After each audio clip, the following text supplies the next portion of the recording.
Bueno, hoy tenemos nuevos datos de la evolución de la crisis mundial en Europa, de la evolución de la crisis mundial y específicamente en los países centrales ha habido nuevos elementos que nos permiten ver que esta no era una crisis pasajera, que esta crisis sigue, que esa crisis se profundiza y que, por lo que vemos, por los caminos planteados para salir de ella, van a tener grandes dificultades para poder superarla. Hay elementos como hemos visto en Grecia, como estamos viendo en los países europeos, el resto de los países europeos centrales. En Estados Unidos ha habido nuevos datos respecto de la crisis. ¿No, compañero Lucita? Así es. De golpe, como si se hubieran alineado los planetas, en todos los diarios del mundo han aparecido una serie de noticias que hablan de nubarrones muy fuertes sobre la economía mundial. E incluso el gurú Nouriel, no me acuerdo el nombre, que anticipó la crisis del 2007 de un hecho, Urini, acaba de hacer una nueva predicción que en el 2013 va a haber una crisis económica muy fuerte a nivel mundial. Y hay una serie de datos. En Estados Unidos la recuperación no aparece, es más lenta de lo que se creía en el último trimestre,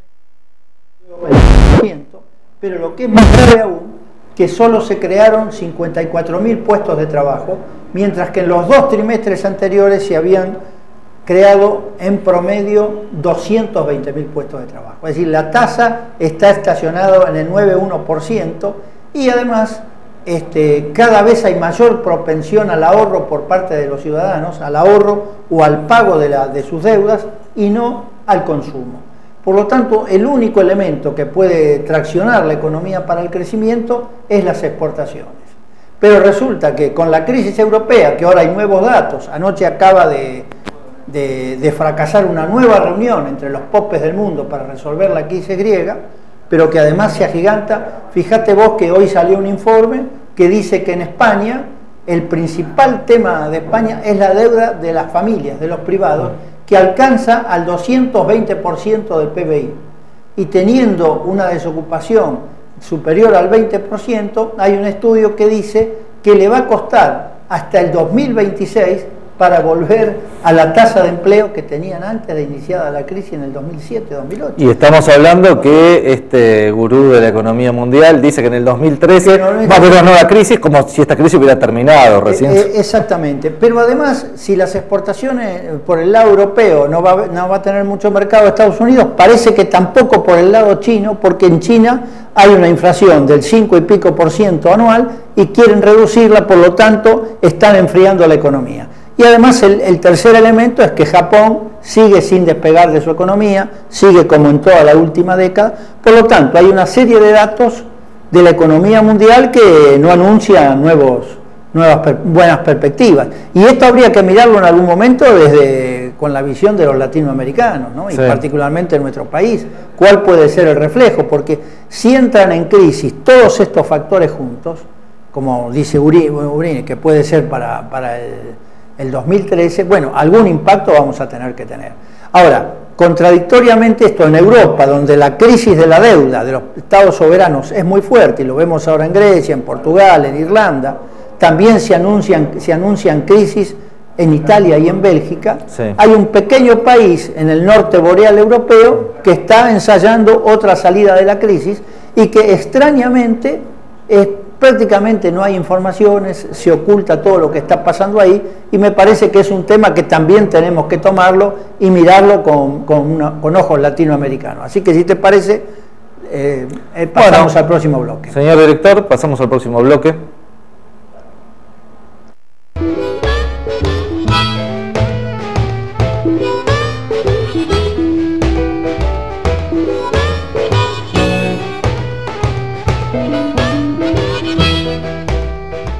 Bueno, seguimos en el segundo bloque. Estábamos viendo cómo estaba evolucionando la crisis, estos nuevos elementos de la crisis en Europa y Estados Unidos.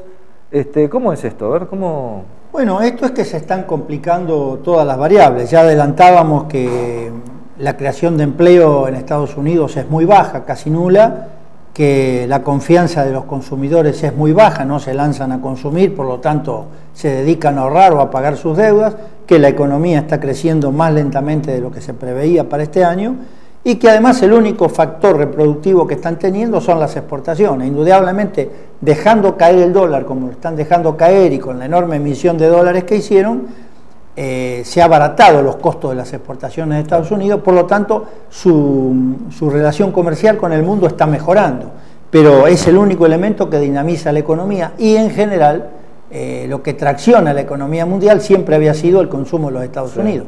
Bueno, ahora esto está cambiando. Del último 5 puntos que ha crecido la economía, alrededor del 80% es por el consumo de China y del sudeste asiático, ¿no? Es decir, o sea que, porque se decía que una de las cuestiones más importantes era la capacidad de consumo del mercado norteamericano como motor, como locomotora de la economía mundial, y que China también exportaba, todos basaban exacto, todo ha cambiado ahora. Hasta antes del 2007, el 60% del crecimiento de la economía mundial estaba sostenido por el consumo de los Estados Unidos, a costa de un enorme déficit fiscal, a costa de una enorme deuda. Estados Unidos hoy tiene una deuda sobre el PBI que es el 98%, pero sobre un PBI monstruoso, es el mayor deudor del mundo. Los principales acreedores son China, Rusia, Japón, ¿no? Eso trae una serie de problemas. Esta misma semana China le hizo una fuerte advertencia a los Estados Unidos acerca de que ni se le ocurra caer en default, porque por primera vez en la historia hay riesgo de default en Estados Unidos. ¿Por qué es esto? Porque Estados Unidos tiene por presupuesto autorizado un cierto nivel de deuda. Bueno, ya antes de terminar la primera mitad del año ya está superando o llegando a ese nivel de deuda, que son 14.300 millones de euros. Sí, algo. De dólares, ¿no? Algo monstruoso. Entonces no tiene autorizado emitir nueva deuda. Entonces, ¿cómo va a pagar? Tiene que achicar el déficit. Para achicar el déficit está proponiendo adelantar los retiros de tropas en Afganistán, en Irak, reducir gastos militares. Reducir el gasto militar, pero el gasto militar no es a su vez un motor de... Claro, claro, va a haber recesión. Esto es lo que están impidiendo los congresales republicanos, porque además esta discusión se está dando en el marco del lanzamiento de la campaña electoral por la reelección de Obama presidente. Entonces los republicanos tienen un campo orégano acá, le están boicoteando todas las iniciativas en el Parlamento y le están diciendo, si quiere que le autoricemos un nuevo límite de endeudamiento, tiene que bajar el déficit, pero en salud, en educación, etcétera, etcétera, ¿no? Y la caída en default de la economía norteamericana, esta advertencia que hace China, ¿qué implicaría? Y yo creo que sería un terremoto a nivel mundial. No sé qué puede terminar y no sé si no terminaría en confrontaciones bélicas, militares, porque sería un verdadero terremoto. Fíjate vos que más de $1 billón de esa deuda lo tiene China. Si se cae el dólar, se cae China también. Y si cae China, ¿qué puede pasar? Se cae Japón, se cae Rusia. Es una situación de una gravedad. Estaríamos cerrando una etapa, por lo menos una etapa de un orden, no digo del capitalismo por lo menos, pero sí una etapa de este capitalismo, de los acuerdos de todo 20 tipo, años, por lo menos, ¿no? Pero lo más grave de todo, que yo no sé si alguien puede hacer una prognosis, ¿qué se abriría? Porque no es tanto lo que se cierra, sino que lo que se abre, si pasa una cosa de esa, ¿no? Bueno, eso está en discusión ahora en el marco de una situación política. Yo creo que finalmente los republicanos le van a autorizar, pero lo van a cortar en pedacitos a Obama, ¿no? Obama va a tener que ceder, me parece, en muchas cosas. Bueno, ahora esta es una de las situaciones que estábamos señalando. La otra es la situación de Grecia, que ya hemos hablado un par de veces en este programa, pero que cada vez está más explosiva, porque hay quienes proponen hacer una prolongación de la deuda por 7 años, como fue acá el famoso plan Brady en su momento, que en realidad no sirvió para nada, recayó pocos años después de nuevo endeudamiento, y acá ¿qué se hizo? Después de un largo tiempo, un default y finalmente la reestructuración de la deuda que hizo Kirchner. Pero allá se oponen otros sectores de poder a la reestructuración de la deuda, porque dice que esto es caer en default. y que en Europa nadie puede caer en default. ¿Sería posible esta salida, claro, bueno, no digo heterodoxa, sí, en cierta forma heterodoxa, dentro de Grecia? Sería mucho más grave, porque ahí se caería en default, pero no tienen la posibilidad de devaluar el euro como la tuvo Argentina, que es la medida complementaria para todo eso, desde una cierta óptica, ¿no? Pero además las agencias de crédito internacionales, las agencias de calificación, dicen que ninguna de estas alternativas es válida, que lo que hay que hacer es que los estados vuelvan a poner fondos públicos para financiar la crisis de los estados, ¿no? O sea, decir, fondos públicos, ajuste, claro, baja del gasto social, fondos públicos. Porque cualquiera de las otras dos alternativas, las que pierden son las agencias de crédito y las calificadoras, que son las que tienen los bonos de la deuda.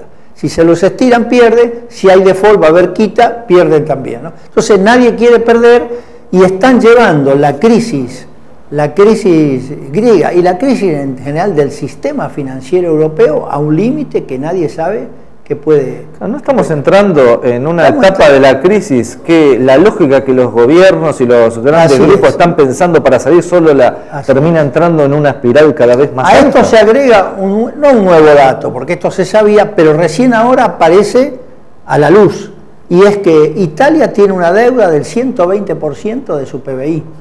Y es una economía estancada que no crece, el PBI per cápita está detenido. Entonces, ¿cómo hace para pagar eso, no? Hay que ver que, por ejemplo, frente a la crisis del primer gobierno Berlusconi, lo sucedió el gobierno Prodi. Cuando Prodi agarra el gobierno, la deuda era el 128% del PBI. Prodi hace un ajuste fenomenal y la deuda hoy es el 120%, o sea, un ajuste fenomenal y la deuda sigue. Es como acá, ¿no? Como decía Pérez Esquivel, más pagamos, más debemos, bueno, en Italia está. Pero también está el problema de la deuda bélgica, que nadie habla de Bélgica, ¿no? Bélgica tiene una deuda del 97-98% de su PBI y está encontrando serias dificultades. A esto hay que agregarle dos datos, que tanto el gobierno italiano como el gobierno belga son dos gobiernos muy débiles. El italiano porque Berlusconi se está cayendo a pedazos, lo último, este fin de semana perdió 4 referéndums, que él estuvo en contra de todo, la gente votó masivamente y se aprobaron los referéndums por el 96% de los votos emitidos. Y en el caso belga, porque desde hace un año no tienen gobierno, porque hay una disputa muy fuerte entre los flamencos y los valores, entre el norte y en el sur, y es una cuestión histórica que ha saltado ahora en el marco de este desmembramiento de los estados, y no hay quien gobierne, ¿no? Entonces, en el marco de esto, la deuda, y no hay quien gobierne. Y hay que pensar que Bruselas es el centro político de la eurozona, de la Unión Europea. No estamos en una crisis, digamos, para un plan político de esta crisis en Europa, ¿no estamos en una puerta de una crisis de la Comunidad Europea también? Claro, bueno, una de las cosas que se plantean, si el euro, es posible continuar con el euro o conviene desandarlo, y si la Unidad Europea tiene sentido seguir manteniéndola. Es decir, la que propone seguir manteniéndola con firmeza es Alemania, que fue quien más ganó en la etapa de la construcción, porque proveyó a todos esos países de elementos de alta tecnología, y es que ahora el único país, y un poquito Francia, que está al margen de esta crisis ahora, ya se ha reestructurado, se ha reorientado, y entonces no depende tanto de la Unión Europea para ciertas cosas. Entonces es la que está imponiendo las condiciones a través del Banco Central Europeo, que está dominado por los alemanes, ¿no? Ahora, en esta crisis, y a propósito de Grecia, hay un gran debate y discusión política entre el presidente de Francia, Sarkozy, y la primera ministra alemana, Angela Merkel, ¿no? O sea, los dos socios que vienen administrando la Unión Europea desde hace años están en un enfrentamiento muy fuerte también, ¿no? Entonces, digamos, además han notado políticamente, han tenido posiciones diferentes respecto al conflicto en el Medio Oriente. En el Medio Oriente, claro, tienen intereses diferentes. Bueno, entonces frente a esto aparece Uriel Rubini, el famoso gurú,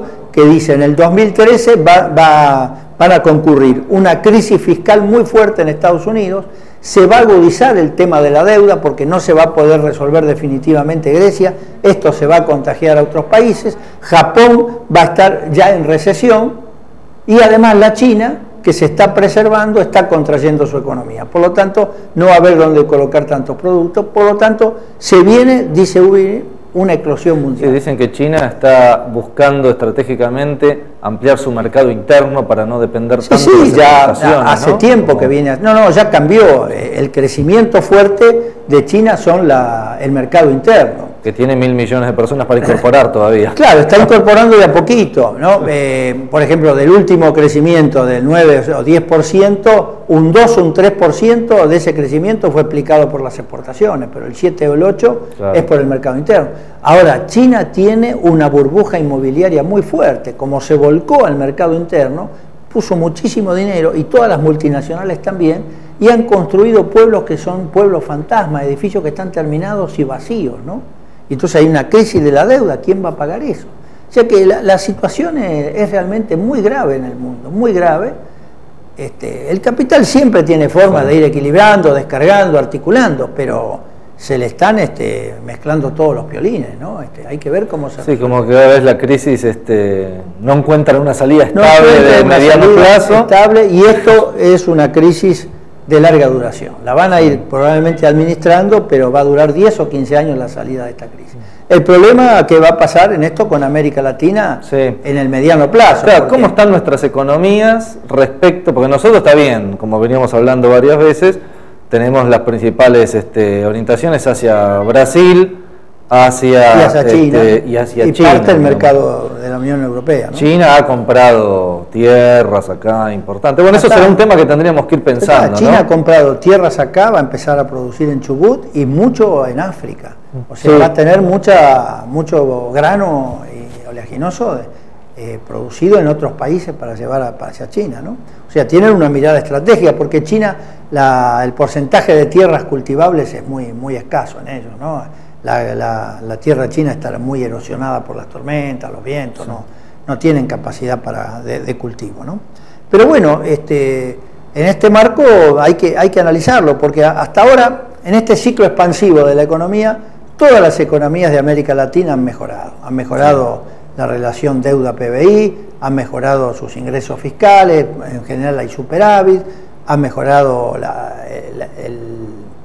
los superávit de comercio internacional, la balanza comercial, han dinamizado su estructura interna, en muchos casos al costo de primarizar sus economías, de avanzar sobre los pueblos originarios, de desmontar enormes males. Pero de todas maneras, desde el punto de vista macroeconómico, América Latina en su conjunto está en mejores condiciones para soportar una crisis mundial que lo que estaba en los 80 o los 90, por ejemplo. De hecho, la crisis 2007-2008 no nos afectó mayormente, ¿no? Ni a nosotros, ni a ninguno de los países.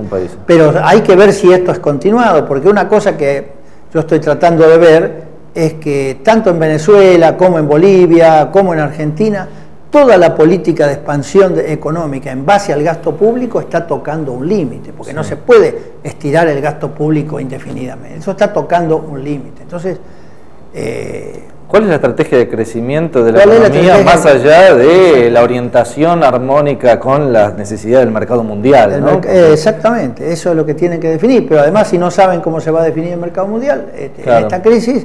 Pero los chinos, por ejemplo, piensan estrategias. No, piensan estratégicas, no hay duda. Así que bueno, ahora, en ese terreno hay algunos fenómenos interesantes, como es el caso de Islandia, que podríamos tomarlo en el próximo bloque. Sí, así que, señor director, vamos a un corte y seguimos en el próximo bloque.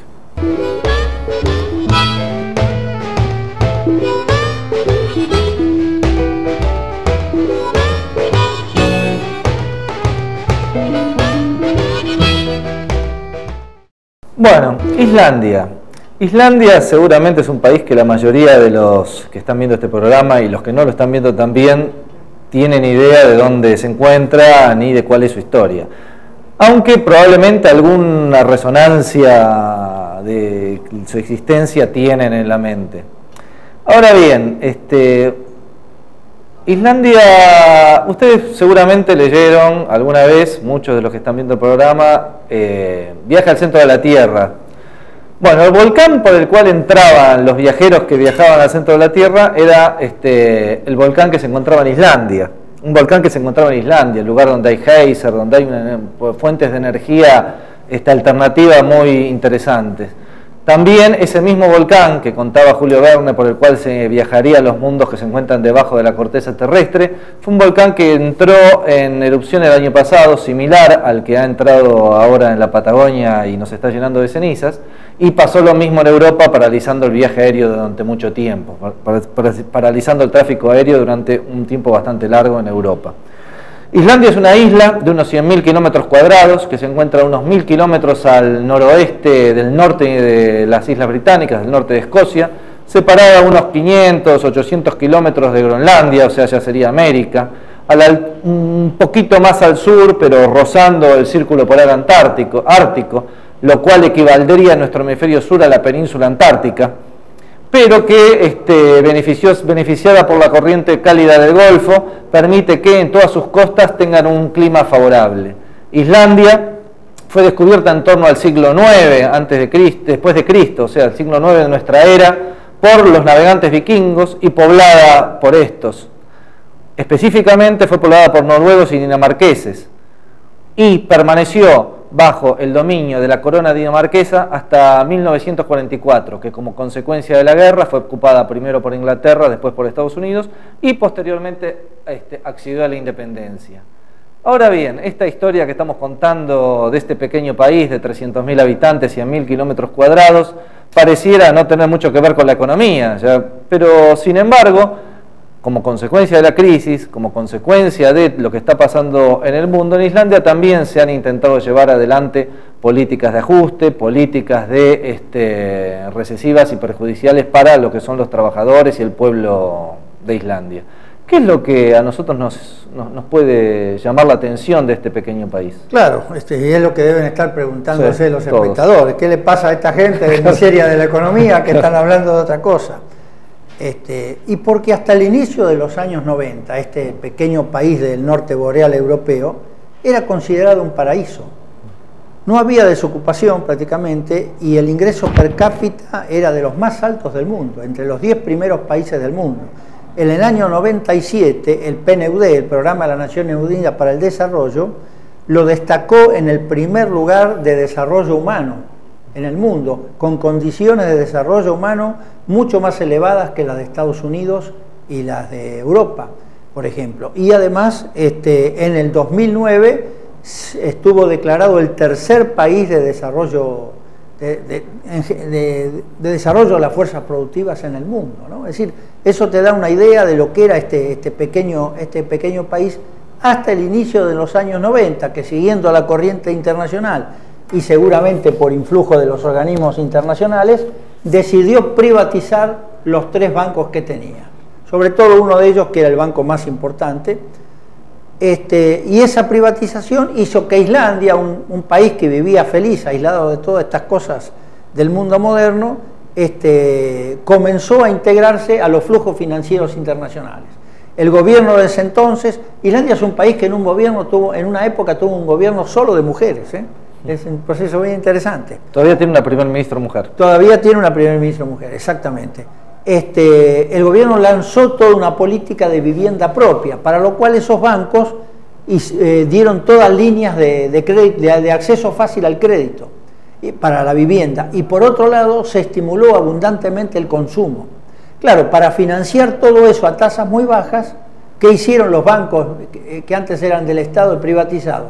Se apalancaron, como se dice en el ámbito financiero, es decir, tomaron créditos en el mercado mundial, especialmente en los bancos privados de Gran Bretaña y de Holanda. Conclusión, en el 2008 estalla una crisis fenomenal en términos financieros, como le impulsaron con todo el consumo, con tasas, y crearon las tarjetas de crédito, tasas muy baratas. La relación comercial fue absolutamente desfavorable, se forzó una devaluación de la corona islanda del 50%, con lo cual todo estalló por los aires, porque los préstamos estaban atados, las cuotas, a la evolución de los precios, no de los salarios, sino de los precios.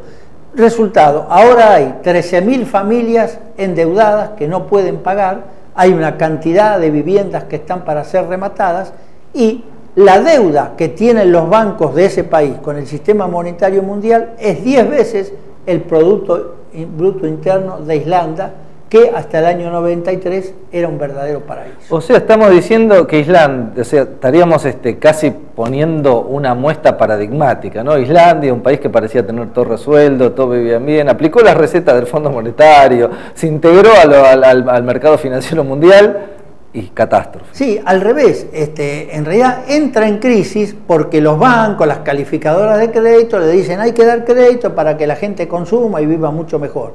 Cuando estalla la crisis llega el Fondo Monetario y aplica su receta. Pero acá está la sorpresa. ¿Y por qué es importante señalar esto? Porque desde el punto de vista económico y de población, la importancia de Islandia no es muy significativa, ¿no? Es muy poca. ¿Pero por qué? Por las respuestas que está dando la ciudadanía islandesa. La gente salió a las calles, hubo cacerolazos como en Argentina, volteó al gobierno, como acá se echó al gobierno de la Rúa, y decidió no hacer nada, rechazar a los bancos. El nuevo gobierno sacó una ley por lo cual establecía que cada familia de Islandia iba a pagar 100 euros por mes durante 15 años para saldar la deuda con los bancos. Bueno, la gente salió de nuevo a las calles. En el 2009 tiró abajo de nuevo al gobierno, el presidente sacó esa ley para no caer y llamó a un referéndum popular qué hacer con la deuda.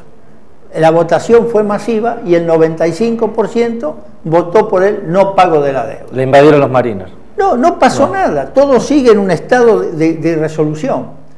Pero este gobierno también cae después por una serie de cuestiones y asume lo que vos decías, una primer ministra que es una mujer, ¿no? Y lo primero que se hace es llamar a un nuevo referéndum, a ver si la gente cambia. Bueno, el 65% otra vez por el no pago, ¿no?